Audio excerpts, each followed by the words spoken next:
What do you think your 18 or 19-year-old self would think of your 56-year-old self? I think that she would look at that person and be like, how the hell did I get there? How the hell did I do all that? How did I get brave enough to do that? How did I have the confidence to do that? I'm nowhere near courageous enough to do those things and handle that stuff. How did you do that and get where you're at without your mom? Like, how did you raise your kids, go through your divorce, go through other hard shit? I think she would be very happy that we are happy at 56. What would you tell your 18 or 19-year-old self? Oh, relax, girl. Chill the out. Yes, that's exactly what I was thinking. Like, oh my God, like, you're not going to marry him. Get over it. He's a loser. Move on.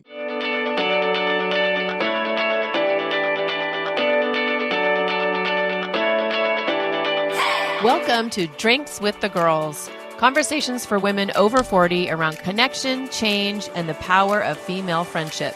Living well with stories to tell. I'm Karen, and this is Lisa. We are moms and solopreneurs stepping into our own, diving into real conversations about things that matter to women in midlife. We're here to spill the tea on everything that affects women in their 40s and beyond. Topics like loss and grief, changing relationships, launching kids, menopause, and reinventing ourselves in midlife. We are here to tackle it all. Connect with us through a blend of our lived experiences, our friendship, the memory of our moms, plus a collection of real stories, honest conversations, and engaging interviews that will make women over 40 feel seen and remind them that they're not alone on this journey called life. Let's go. Welcome back to Drinks with the Girls. We are here for another episode and are glad you are too. Today, I am drinking the most boring thing I've ever had in my cup. Wow, that's setting the bar. I know, right? I'm trying to really stay hydrated and get all my, 64 or 84 or however many 4 ounces I'm supposed to get. So I have ice water. Samesies. That's about where I'm at. I have an Arbonne tart cherry energy fizz, which is a retired flavor, but I'll put a link in the show notes to all the good flavors because it's lovely. Today, we're going to talk about something kind of fun, and that is reunions. Lisa just went to her, what was it, your 35th? 35th college reunion. 35th college reunion. So we're going to get into that and talk about that a little bit. But we're also going to talk about all the different kinds of reunions and the reunion that Lisa and I actually had that kind of prompted this podcast. Yeah, and if you're a longtime listener, you may recall that we did an episode right at the beginning called Lisa and Karen's High School Reunion. That was actually part of our 2-part 80s episode. It's great. Give it a listen. But we just kind of called it that because we were talking about high school, so it wasn't really about the topic. So now we're going to really dive in. Yes. So why don't we'll just start with your experience in your reunion, the good, the bad, and the ugly. So I've talked about my alma mater, Smith, ad nauseum on this podcast. And, it's a special place. It's an all-women's college still. This is a 150-year-old tradition. That's how long the college has been on this planet. And ours was pretty special because we have not been back in 10 years because COVID robbed us. And our class is really, really tight. I think we became really bonded over the last couple of reunions. And so it is a really, really special thing. And they've had to split it into 2 reunions because they're so popular. So we are on reunion 1, which is the first weekend, which is the weekend that the seniors graduate. And that's super fun.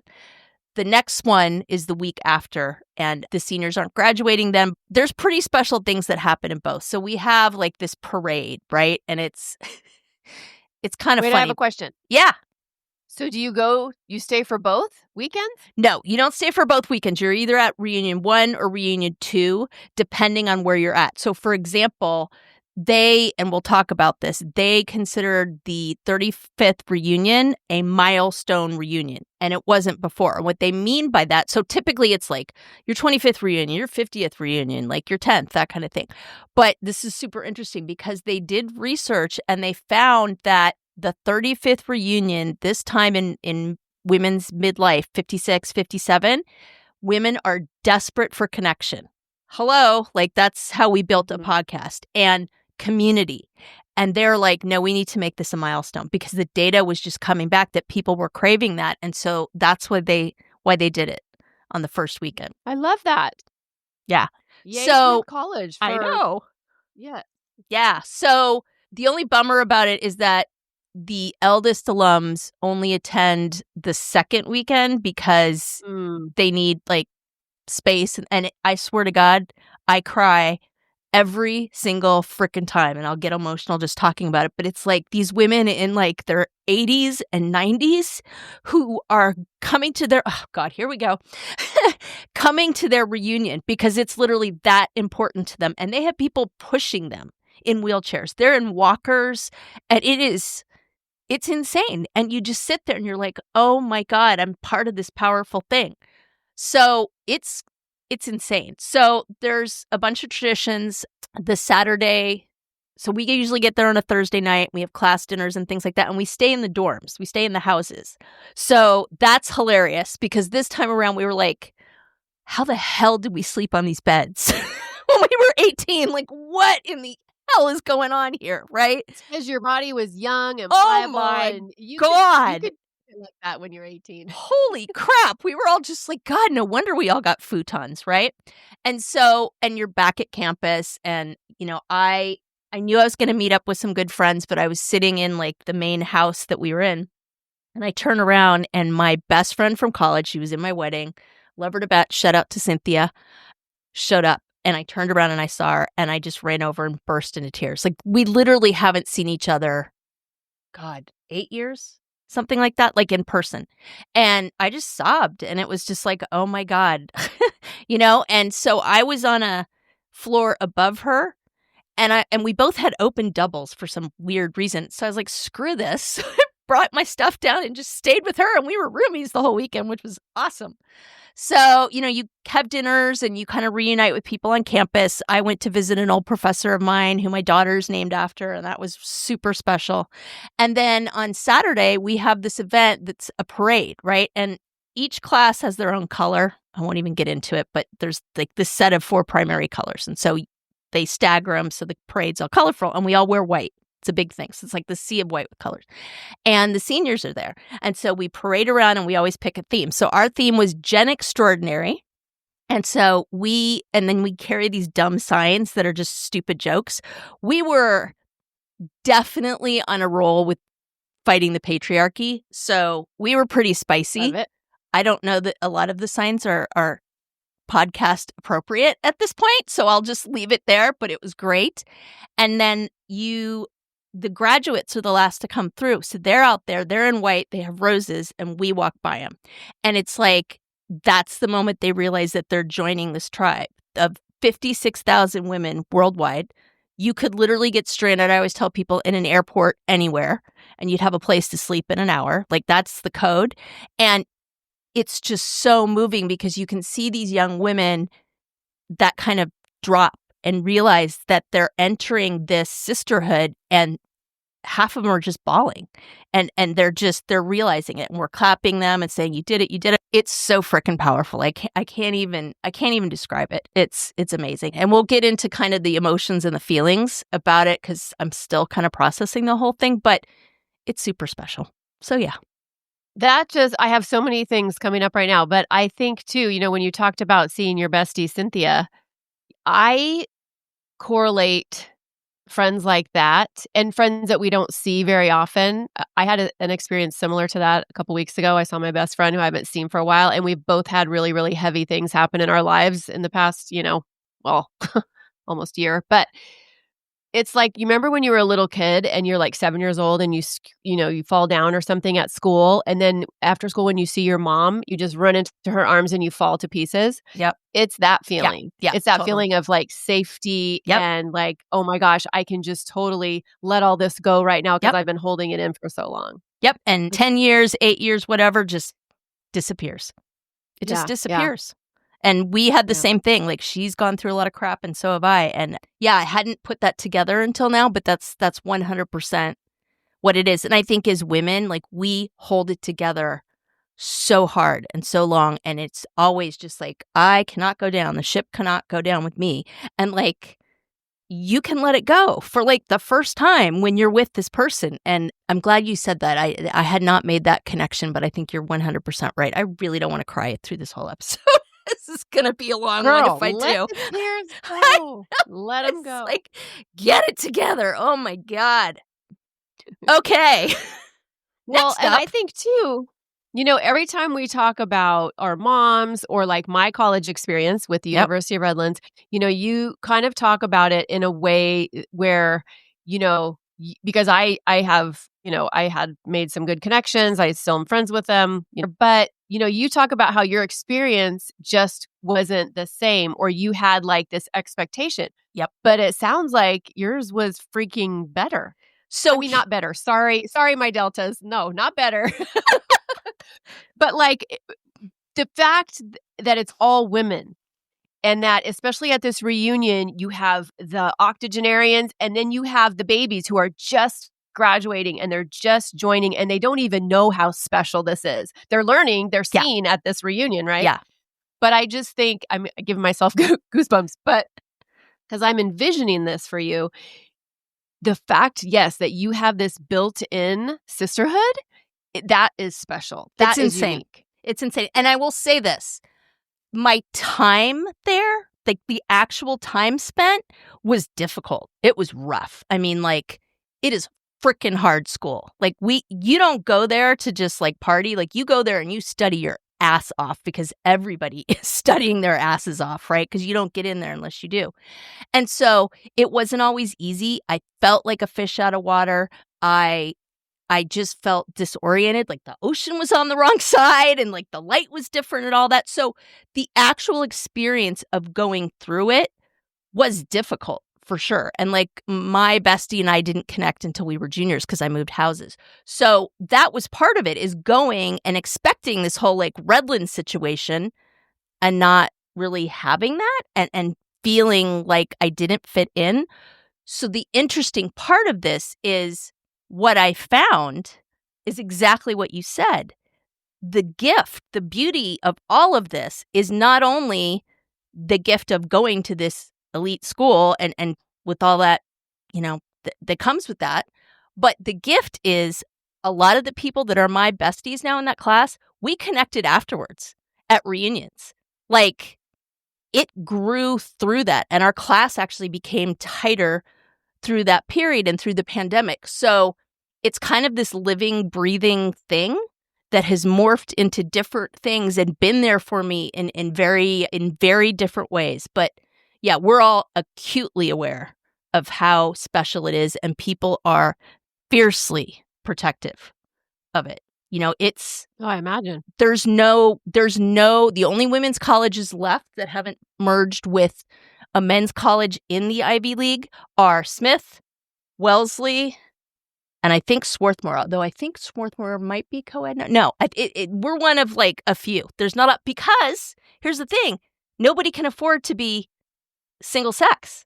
But our endowment, because people give, is ridiculous, and we are need blind, which means that literally any woman that qualifies to go to that school can get all the financial aid they need to be there. And that's a commitment that people have. And I think the other piece to it that I learned is, you're never going to be that protected and safe as a woman again. Right. Yes. You're never going to be in a place where you can be as smart as possible and no one's going to stomp you down. You can do all the things. You can try all the things. You can reach great heights. You can strut all that. That is never going to happen again. And it is rough in re-entry in the real world. And I think that's another reason why we're so tight afterwards is people, I look at those girls, there's young women standing there crying and applauding, and it's like, drink it all in, Right. It's almost like, buckle up, girl. Yeah. We're here for you. We got you.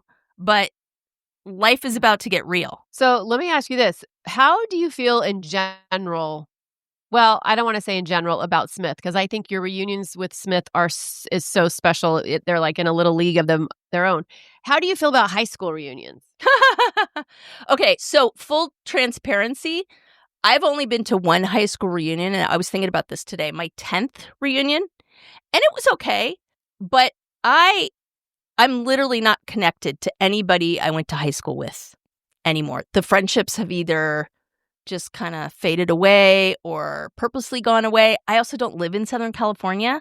And a lot of people, I went to school there. A lot of people just kind of faded away versus you who are about to marry your high school sweetheart. So it's a different, right? It's a different vibe. Okay, take it easy with the M word, first of all. Girl, you're flashing that big ring. I know. I'm sorry. I don't want to traumatize you. You are cohabitating with and in love with your high school sweetheart. We'll just leave it at that. Yes. No, we are engaged, and I call him my forever fiance because, I mean, why? Why do we need to do anything else? My name is Karen Shatafian, and I am a shameless coffee addict, an empowerment coach for women, and my love language is authenticity. My mission is helping women unapologetically design a life they're in love with. Because what the hell are we waiting for? My website, KarenShatafian.com, has all my coaching packages and free offers like my midlife reclamation guide. In it, you'll find tools to help you decide how to create the most inspired and empowered version of yourself and your life. You can find me on Facebook and Instagram talking about ways women can show up for themselves after decades of showing up for everyone else. Join me as we throw off the shackles and live our best freaking lives. See the show notes for all the details. Cheers! I think I've been to one high school reunion, my 20th, actually. And that was because one of my best girlfriends from high school, she really forced me to go. And I was glad I did. I mean, I don't have any regrets, but I don't really have fun memories. I don't have, the people that I want to be connected with, I have reconnected with probably within the past, 10 years via Facebook. Yep. And so, but yeah, I have no desire to do high school reunions. College, I've been to a few of my college reunions, especially when we were younger. Those were fun. Yep. But I haven't been to one in a while. Yeah. Redlands does them a little bit more similar in the way to Smith, right? There are some special things and stuff like that. So it's definitely not just, hey, just shut up for the homecoming game and to tailgate. Like there are some things, and I know my parents would go back for theirs for sure. So I can see that. Yeah. And they do the big ones like when was it? It must have been, was it in 2000? Oh, I don't even know. I don't know. I should know this. I should brush up on my own reunion history before we talk about reunions. But yeah, that was a big freaking deal. And in every single class, it was a big to do. And when you were talking about, some of the things with your reunions, that it is similar to Redland. Yeah. So what would you say over the years? Well, I guess you've only been to one other reunion, right? You've been to two of your Smith reunions? No, I've been to multiple ones. I went my 25th, went to my second. I feel like there was another one in there somewhere, but I don't know. But interestingly enough, this one was the one where there was the most cognitive dissonance for me. And what I mean by that is I felt like I was in a frickin' like Doctor Who novel. It's like, I'm 56. Now I'm 18. Wait, no, I'm 50. Now I'm 19. 50. Like it was, I don't remember feeling that when I was at the other reunions. And it was lovely and wonderful. I don't mean to demean that, but that whole time shift thing, I'm still kind of processing. And, my friend and I talked about it a little bit, and I was like, yeah, I think it's because I'm going through a lot of stuff and people haven't seen me in a long time. And these are my besties, right? Like they really like, it's not like, how are you? Oh, I'm fine, right? Like they want to know. So that's part of it because there's some intense shizzle going on in my life. And my friend said, and I think it was spot on, she said, it's a different world now, and a not so nice world in ways that we could have never imagined in a million years. Yeah. And it was so much simpler back then. And like I said, we didn't know that. And now here we are looking at our 18, 19, year old selves in the mirror with that. And it's different. Although I have to tell a funny story. So we go down, and in the past, the food has been really good. At this reunion, we were kind of disappointed. So we're like, all right, let's go down the tent and see. And we're like, "Ugh, dinner's gross. Okay. Well, let's go to town and get something. I don't want to lose my parking space," she said. I was like, okay, well, we'll walk. So we're on our way to dinner. All of a sudden, we just start cracking up. And it's like, oh my God, this was like every week of our senior year. Same thing. Is dinner gross? Can we afford to go out to dinner? I don't want to lose my parking space. So let's just walk downtown. And we were just doubled over laughing. And it was like, just like that, we're back, So anyways. That's awesome. What do you think your 18 or 19-year-old self would think of your 56-year-old self? Such a good question. I think that she would look at that person and be like, how the hell did I get there? How the hell did I do all that? How did I get brave enough to do that? How did I have the confidence to do that? I'm nowhere near courageous enough to do those things and handle that stuff and go through what that person is going through. That's terrifying. Like, I honestly believe that's what that person would say. How about you? Probably something similar, and probably how did you do that and get where you're at without your mom? Like, how did you raise your kids? Go through your divorce, go through other hard shit. I think she would be very happy, that we are happy at 56. And because, I think my 18, 19-year-old self was pretty insecure. Mhm. And so Same. to look at the confidence level that I have and the big decisions in my life that I've been able to do in pursuit of our happiness, I think she would be able to take a breath. Yeah. So I'm going to turn it on its head. What would you tell your 18 or 19-year-old self? Oh, fucking relax, girl. Chill the fuck out. Yes, that's exactly what I was thinking. Like, oh my God, like, you're not going to marry him. Get over it. He's a loser. Move on. I'd say that about 30 times. I mean, I've always been a pretty laid back person. I've never been wound super tight, but I would just tell myself to just stop overthinking things. Don't worry about it. It'll all work out, and just do the best you can. And it's not so serious. Just relax. Yeah. I look at that girl, and I would say, in addition to what you said, I would say, stop devaluing yourself. Stop thinking you have no value to the world. Stop thinking that you are not enough and that you don't bring a gift to people. Stop. Yeah. Because I think that I just felt like I was constantly apologizing for myself and constantly, turning into water to fit whatever crevice it was. And like, just who cares what other people think? Like, Yeah. good God, And I think that's the thing is, gosh, if we could go back and just put our arms around our younger selves and say, you are amazing.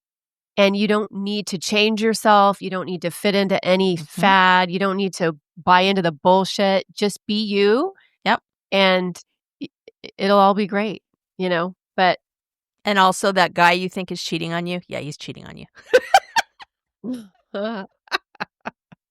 So the other thing that we didn't have at 18 and 19 was social media. And that is a double-edged, triple-edged sword. And there are a lot of people out there, and I completely get it, that are just anti-meta, right? And I don't know if I'm like a meta fan. Like, I have to be on social media. Karen does too for our business. But here's the bargain with the devil, right? If you want the reunions with the old friends, you got to pay the meta piper. And there's just a lot of people that are like not willing to do that anymore. But I will hear from people all the time. Like, I have a support group that I run on Facebook, and people will literally tell me, like, that is the only reason I'm on Facebook. And there's some people that are on Instagram and not Facebook. So, I mean, it's a real thing. Yeah. I mean, because remember when Facebook first came out, and it was kind of fun, kind of exciting, but kind of like scary, It's like, I don't know if I want It's like that was your first, like, let me dip my toes in. Mhm. And now look at us. Like, now it's just like, oh my God, Yeah. your information is everywhere. Yep, You're yep. everywhere. And I actually got Um, hacked on Facebook. I lost my account on Christmas. Bastards. ah, They hacked into my account. They started an ad account, and I had been running some ads, and so it's this scam that they run where they do that, and they, like, duplicate your ad account and start trying to charge up your card.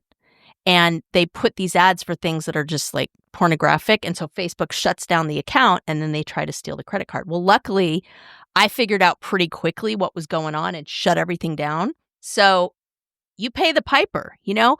Hey there, I'm Lisa Corachella McDowell, your midlife Pacific Northwest princess, here to guide you in the art of next leveling your life. I'm passionate about women's health and wellness in midlife, especially for moms parenting kids with unique needs like I do. I truly believe we can learn, grow, advocate, and care for the planet while taking care of ourselves and our families. And I'd love to help you do the same. Plus, I'm beyond excited to announce the launch of my new membership, the Empowered Parent Collective, this March. It's a space for parents to confidently advocate for their kids, build inclusive communities, educate themselves, and find balance and support along the way. To find out more about the Empowered Parent Collective, my classes, wellness offerings, parenting tips, advocacy resources, and exclusive Drinks with the Girls goodies, head to nextlevellifewithlisa.com. Let's survive and thrive in the messy middle together. Cheers. So that's the downside of it. But here's a story about the good side of it. It's our story. I mean, exactly what we're talking about, reunions. Like, you and I would not be having this podcast if it wasn't for social media. Yeah, and the way that you and I just so seamlessly, after 40 years? Easily. How many years? Easily. Right? Yeah. No joke, listeners. And here's a and- tip. We haven't seen each other in real life 40 years. Like, that's not a promo. Like, that's true. Yeah. And we were not, I mean, not that we weren't not friends, because obviously if, I'm 30, if we're in our 30s and something happens and we would have needed to contact the other, of course we would be like, okay, what do you need? I'm here. Yeah. But we just were not actively in each other's lives. We weren't friends per se, any of that. So yeah, I mean, this has been the most fantastic reunion. And the way that you and I just fell into this friendship and this partnership, so easily has just been exciting. And what do you think? We say this all the time, but it's like, I can't imagine doing this with anyone else. Literally. I don't know if listeners, you know the story, but so, the good old algorithm, right? She started popping up on my feed, and she has all these fantastic social media reels that I always aspire to. And so I followed her and was just seeing those and blah, blah, blah, blah, blah. And I was at a point in my business and my life where I was like, something's got to change. Like, I got to figure something out. And, I'm her target market is midlife women.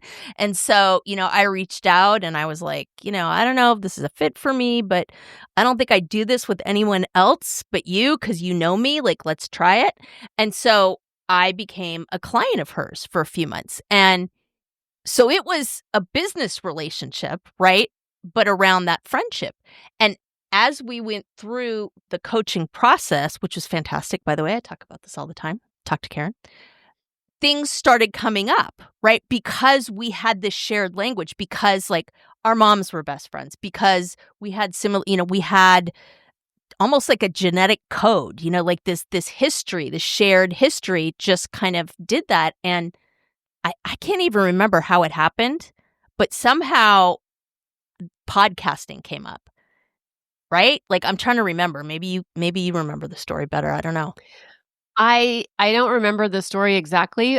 A podcast has been on the back of my mind for like 5 years. My best friend sent me a book on podcasting probably 5 years ago because what was happening in my life, and just because of my not confidence in like the tech pieces, I never did anything. And so at the end of our working relationship together, you said, would you want to do a podcast? And I was like, oh, hell yeah. And then there we go. Yeah. And for me, that was something I had been thinking about, not for 5 years, for sure, but people in my situation that did what I did were starting to do podcasts to be able to reach out to different clients and just, get their businesses going. And so, we kind of talked about the fact that, yeah, we wanted to have a vehicle that would attract clients to our businesses, but we also really had a very deep commitment to serving this community. And it grew from there. Like if it was just like a business thing, I don't know. I think we probably would have done a few episodes and then just been like, whatever, right? But through this process, we became super close. Like she's one of my best friends now.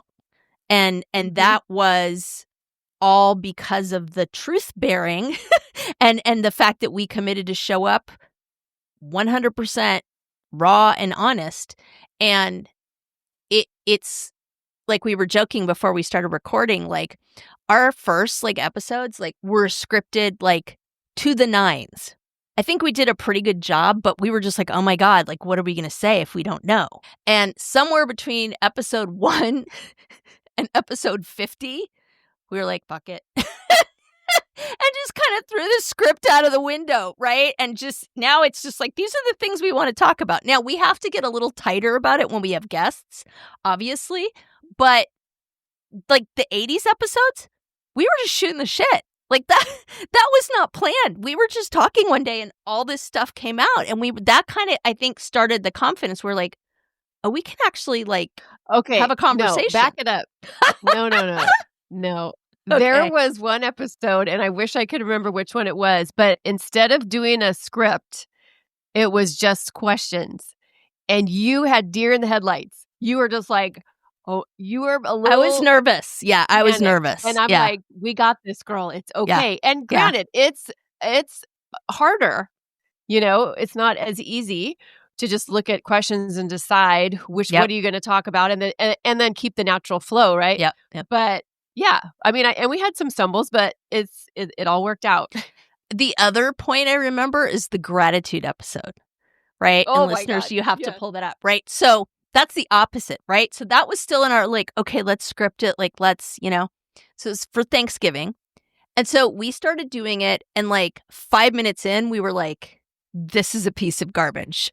This sucks.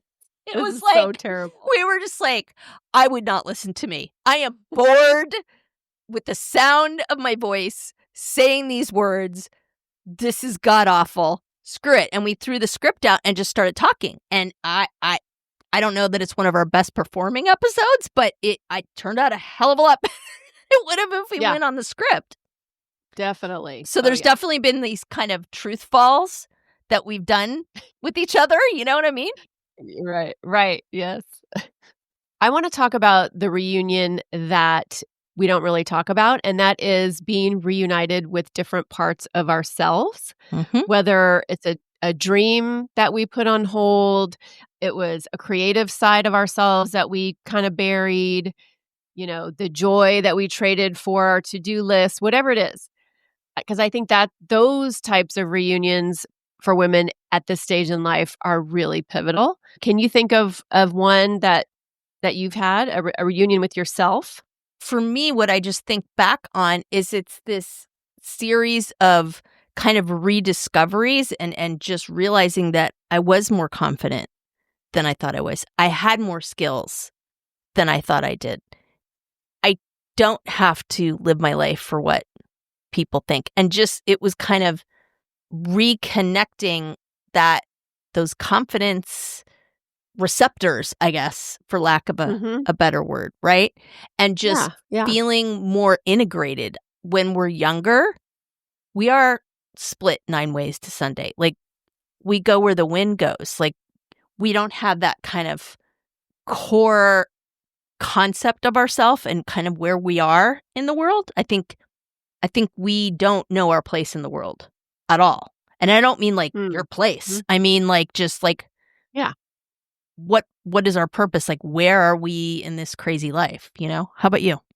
I think for me, being reunited with just the quote unquote farm girl, growing up with horses. My horses were never on my property, but we rode horses for many, many years, my siblings and I.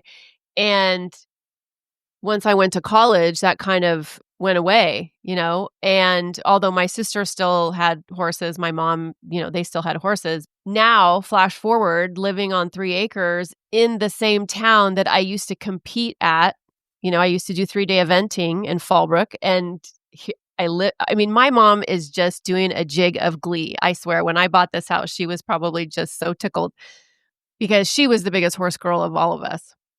But I think just kind of reconnecting with that part of myself that I just really let fall away, going to college and getting married and then raising kids and then living at the beach. You don't have farm animals when you're at the beach, right? So, yeah, I think just being reunited with her again and just deciding, how do I want this dream to fit into my life now at this point? Like, we've talked about this idea that, midlife is a point where people are really like, they're either going to double down on their dreams or they're going to be like, yeah, it's too late. Right. And I think that is a reunion of sorts. Like, it takes, For sure. It takes some confidence. Like, we just recently did an episode with Sue Willoughby, who's an Equus coach, and she talked about, like, one of her main messages being, women at this age need to get out of their comfort zone. Right. And we've talked about that before too. And the comfort zone it's not a good place. It's like jail. In a lot of ways. I mean, it's like golden can keep handcuffs. you trapped in. Yeah. Yeah. And so I think that there's kind of this, we talked about the younger self kind of not feeling connected to the world. I think it kind of happens again in midlife. I think that you get to the point where you're like, who am I? What am I? What is my purpose? What? Right? So it's almost like kind of the second coming of that reorientation, right? And so the concept of reunion, like you finding your farm girl self, right? Like me connecting with, my inner warrior woman. Like it's just kind of that touch point in life where you have to be like, okay, is this who I really am? Am I going to double down on that? Or am I just going to hang out where it's safe and just think about the things that could have happened? You need to make a decision, Mm-hmm. at this point in life. It's like you have to decide, am I okay with just okay? Mm-hmm. Am I okay settling maybe for this life or this version of me? Or do I want to frickin' go for it? And do I want to really just see how amazing my life could be? Mm-hmm. But that takes a lot of freaking courage to do that.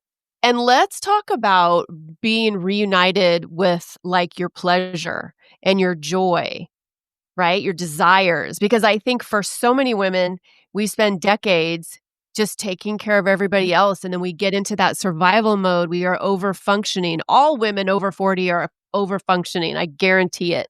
100%. Right? And we get so far away from our purpose, our passions, our desires, our joy, our fucking pleasure, right? So being able to be reunited with that is such a homecoming, but it's hard for women. Women cannot just be like, oh, okay, I'm going to do some stuff for myself today and not feel guilty about it. It's unhooking from all that conditioning and those decades of just, taking care of everybody and having ourselves be on the back burner. Yeah. Like today I was thinking, I always say life has been crazy lately, and I'm just like, when is it not going to be crazy? And there's just, I'm not even going to get into it, but there's a lot going on, a lot of just like stuff I've had to do and just like processes and projects and blah, blah, blah, blah, blah. And my husband, I'm working and my husband calls from the other room, hey, so my son's graduating on Tuesday. We're all super excited. It's amazing. We didn't think he would get a diploma. Deal. It's a huge so deal. Exciting. Yep. It's not a certificate of attendance. I know. It's not a certificate of attendance. He earned those credits. It's modified, but he earned those credits. And we are just over the moon about it. But him being in a giant auditorium with a bunch of people and having to wait and go through all that is a lot. And so my husband rightly was like, do we have a plan? Like, what's going on? I was like, yeah, his teachers are going to be there at rehearsal. I think they might be there at graduation. He's like, yeah, but I'm talking about what's the plan if he wants to leave? And I was like, that's a really good question. I am maxed out today. I cannot do this. Like, it's not that I don't think it's important. Like, I need you to call his teachers and like figure out like what the options are, because it's not that I don't think that it's an important thing, but I can't do it anymore. So understanding that, and he was great about it. He was like, I get it. No problem. But that's taken a long time for me to be okay with that. Right. And feel like I could say that. And it doesn't mean I'm not a good mom. And it doesn't mean I don't think it's important. I just had an insanely busy day with like fires showing up everywhere that I had to put out. Yeah. And that wasn't going to happen. So yeah. It's so ironic that you say that, because I had lunch today with two of my dear, dear friends, and we started out our conversation, and I don't even know how it came up, but talking about how women are just used to handling it all. And, I don't want to be sexist. And again, we love men. We're not men haters, but this is our reality, right? Mm-hmm. We do it all. And then so the men in our lives don't know how to do some of the things, because we're always, I'll do it. No and we problem. won't let them in a lot of times. That's just, that piece is just as much our fault. Absolutely. Yes. Because sometimes they're not going to do it the way we want it done. Yes. And better. And being able at this stage in our life to actually, like you did today, it's like to be able to say, I can't, I give, you need to do that. Yep. I mean, that's a level of freedom, or baby steps towards that freedom. Okay, quick pause. Have we talked about the Pod Squad lately? Oh, the Pod Squad. You mean our email list /VIP lounge /digital wine club? Exactly. So listeners, if you're not on it yet, you're basically making life harder for yourself when it comes to podcasts.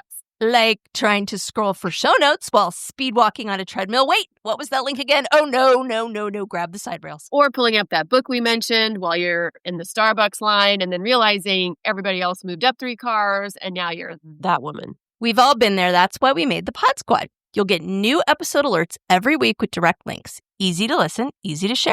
And show notes straight to your inbox. So when we drop a life-changing product, book, hot tip, or yummy new drink, you're not rummaging through your memory like a woman searching for her reading glasses when they're on top of her head. It's organized, it's helpful, it's for you, babes. So join the Pod Squad. The link is in the show notes. Just tap it. Snacks, sarcasm, solidarity. And obviously, fighting the patriarchy. We write at dawn. Okay, so there's another kind of big reunion.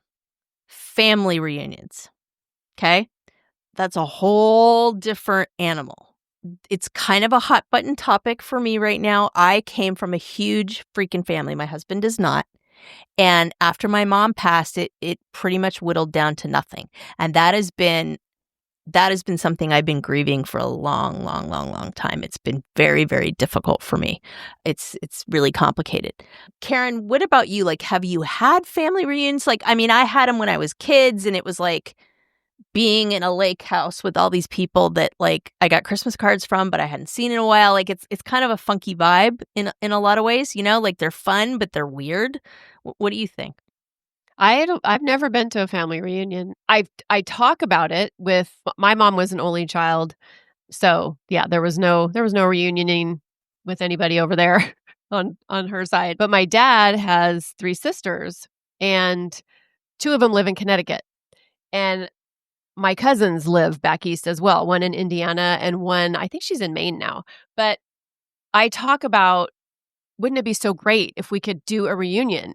But my dad is at the age now where he can't really travel. And so I think getting everybody together would be tricky. And it sounds lovely. Like it sounds amazing. I wish I could spend like the weekend or a week or even overnight with my cousins and my aunts and my sisters and my kids and meet everybody's kids and all that. But yeah, I don't think it's in the cards. So it's interesting to me to hear you say that, because I think you do family reunions all the time. Like, and full disclosure, I get a little jealous, right? And you have like gone about it in the smartest way. Like Karen has the ultimate hack for that. So for example, she does Thanksgiving the Saturday or Sunday before and has this huge house full of people and her family and everything, because then she can see everybody and she doesn't have to share anybody, right? Being a child of a divorce, having, all of that stuff. So I think those are kind of reunions too. I think you're selling yourself short, because I would love to be able to have all of that and have people over to my house. I'm constantly trying to duplicate that and failing. Well, those are just called the holidays in our family. Like, when I think of reunions, I think of like, oh my God, I haven't seen this person in years, Yeah. and let's get all the extended everybody together. We're pretty good about, getting together for holidays, and, so it's harder now that all of my sister's kids and my kids are older and actually adults and have their own lives, whatever. Yeah. But Ingrates. yeah. But the holidays are super important, because when we can get everybody together, it's good. It's fun. And I mean, that's part of the grief for me, is we had massive family holidays. The whole Italian piece, and there were certain things we did on certain days, and then like my mom's family would be, so it was just baked into my childhood. And then, like I said, when my mom passed, everything just pretty quickly disappeared on both sides. So, that is something I think I'll be processing for a long time. I think that's one of the hard things about reunions. Whether you're talking about, your high school reunion or a family reunion, it's like you build up these expectations in your mind about what it could be. And, sometimes it reaches those expectations, but sometimes we're left disappointed. And then certainly when they go away and you don't have them anymore, you just have that void, then there's some sadness there. Yeah. I mean, let's get real. Like, your high school reunion is not going to be Pretty in Pink Part 2. So, we love to leave you all with some takeaways. So, Lisa, what would you say is your top takeaway from this episode? I think that, thinking about my recent reunion and kind of everything we've talked about, my message would be reunions can come in different, really unexpected ways. The concept of reunion, some good, some bad. I think this idea of going back in time, revisiting a younger self, revisiting people that you haven't seen in a while, that is it's a ritual, I think, is the word I'm looking for, right? Mm-hmm. And I think that, look, sometimes you can't go back to the past, like we all talk about that, right? So it's not going to be, you can't go to any kind of reunion or be in any type of reunion situation and expect it to be like, hey, I'm just going to go back and hang out like I'm 18 again. But I think that if you are able to just stay open and present and just kind of be in that moment, there's a lot of gifts to absorb in a lot of ways. And so I think that's the message I would give, is like, don't be afraid of it, but don't go into it with all these expectations. Just kind of go into whatever type of reunion it is, or reunion, activity with yourself, whatever it is you're trying to do, without an expectation. And I think that is the way to get the most out of it. Yeah, I think, talking about, what would we tell our younger selves? It just makes me think that acceptance. And of course, we can do this now when we are 56 and we can look back, but it's just to accept not only yourself and, things that you may, maybe you didn't do or say or react the way that you would have now. Maybe you regret some things, but understand that it's part of who you are, and to just, I don't know, carry that person along with you and accept her. I mean, I'm thinking just so much about like just reuniting with like parts of yourself and how powerful that is. And I think also, when you do look back, like I say, I look back at high school and I kind of, I just make that face and I kind of cringe a little bit. Yep. It was not a fun time for me. And, Me too. I have reconnected with some of my friends from high school, and, I had to be able to like see them with new eyes almost. And I had to accept that they also were doing the best that they could at that tender age, just like I was, right? So I'm historically not a fan of those types of reunions. Because I'm like, we can just leave it all there. It's fine. but I think there's so much growth and there's learning to be had if, like you said, if you're open. Well, and here's the bottom line. You got the best reunion gift ever in the history of reunion gifts. You can't top that. That is the Yeah. Pretty in Pink reunion. Yeah. You know what I mean? Like, It's pretty fun. And like the fact that I even say that out loud, that, oh yeah, I'm currently in love with, a guy I dated in high school. yeah, like done, mic wild. drop. You don't need to eat rubber chicken with people that you don't talk to anymore. Like, girl, you got the brass ring, like, and we're done, But going back to the whole reunion with parts of yourself, again, I've said this a million times because I think it's true. Like, I'm still processing this 35th college reunion at Smith. Like, it was a lot. There's just a lot. And just processing where all my friends are at, like what we're dealing with, just all the things. And I think that that's what that cognitive dissonance piece is looking back at my 18-year-old, 19-year-old, 20, 21-year-old self and reuniting, like you talked about, reuniting with parts of myself and realizing that not all of them are great, right? But still embracing that. Like, that was the journey that I had to go on, right? And I think I can look back at my college experience in that frame of mind much more. Like, I don't look back and cringe. I look back and be like, don't you know that was the beginning of X, Y, and Z, right? Versus high school, where it's just like, oh God. Like, I don't know that I'd ever go back for a high school reunion. Like, I have connected with people on Facebook and stuff and we talk, but I don't see myself buying a plane ticket and staying in a hotel in LA just to go to my high school reunion. I don't have any animus, but it just doesn't appeal to me. I don't have a connection with those people anymore. Right. I think also it just shows you, or for me, it just shows me how much love that girl needed. Mm-hmm.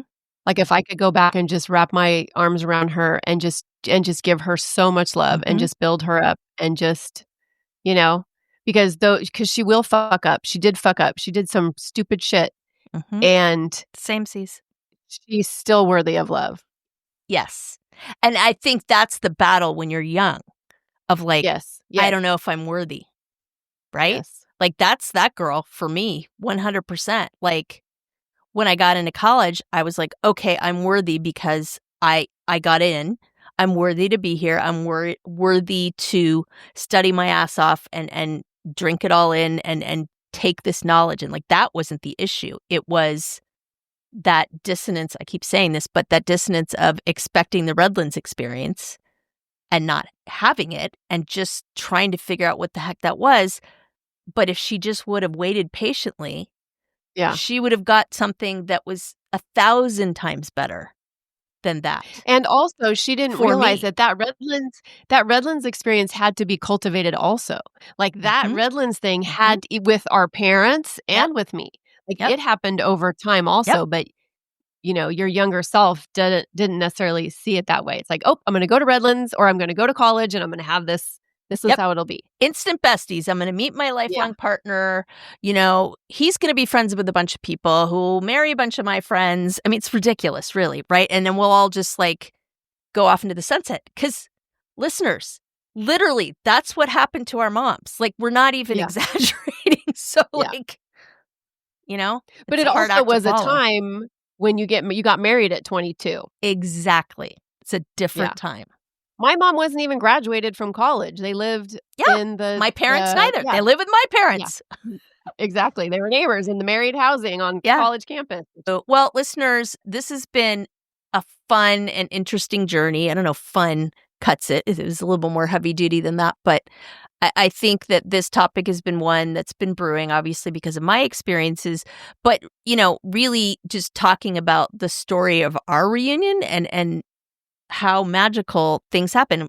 And like I said, talk about like going in with no expectations and having something wonderful come out of it. Like, that's this podcast, But I think that's such a good thing to kind of highlight about our reunion and how we got, reunited. It took stepping out of your comfort zone. Yes. You stepped out of your comfort zone. You're like, I don't know what I need. I don't know if coaching is the thing, but I know Karen. I trust Karen, and let me give it a shot. I mean, it took a lot of freaking courage for you to do that. Yep. And then likewise, when we were like, okay, should we do a podcast? Sure. Again, out of our comfort zone. So, yeah, I think the key takeaway, listeners, is get out of your comfort zone because you don't know what sweet and beautiful thing is waiting for you on the other side. Yeah. I mean, we were Thelma and Louise in that car on that cliff, like just, right? Just pressing the accelerator and going, all right, we're either going to die and explode or have the greatest experience of our lives. And here we are. So, like, legit, right? Yeah. But here's the thing, like we've talked about, it has to be cultivated. So listeners, that's where you come in, right? This community is being cultivated and we can't do all of it ourselves. Like you are a part of that and you are just as important as we are. And how do you cultivate that community with us? Spread the word. Join our pod squad. I promise we're not going to like sell your information to Pepsi, okay? Like relax. Like, and we won't spam you. We just send you basically everything you need to know, all the juicy details from the podcast episode. Yeah. So you have it there. But the other thing you can do is help us tweak the algorithm, right? How do you do that? You share it. Liking is great, but the algorithm isn't going to push it out to more women. Just if we get likes, like they have said pretty much that a forward comment is the way to do it. So you can do it that way. You can leave us a hopefully 5-star review. That's another way it pimps the algorithm and sends it out. But also just sharing this episode or any other episode with a girlfriend that you think would resonate with it. Not only does it build the community, but it carries our message, right? It helps women connect in some larger way. I mean, people, we're in 41 countries. It's bananas. I called Karen up, I don't know, like a few weeks ago. I was like, dude, we're big in the Netherlands. She was like, what? Are you kidding me? Because I'm Dutch. Right? Van Osdel. Hello. Shout out to the Netherlands.